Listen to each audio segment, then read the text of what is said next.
Good morning everyone.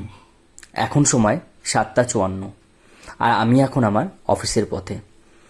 এখন অনেকটাই সকাল, তার জন্য রাস্তাটা খুবই ফাঁকা, কিন্তু এটা শহরের একটা ব্যস্ততম জায়গা।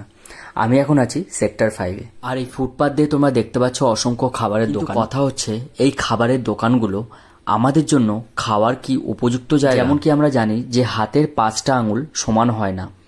আজকে আমরা দেখে নেব যে মানুষ কতটা সচেতন।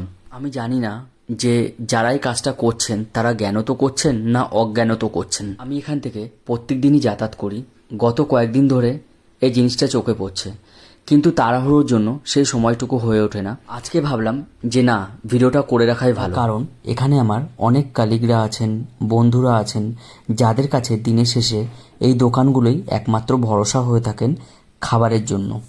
আমি জানি না পরে খাবারগুলো বানিয়ে দেওয়া হয় কিনা, যদি দেওয়া হয়ে থাকে সম্পূর্ণ ভুল, কারণ আমরা অজান্তেই খেয়ে ফেলছি বিষ।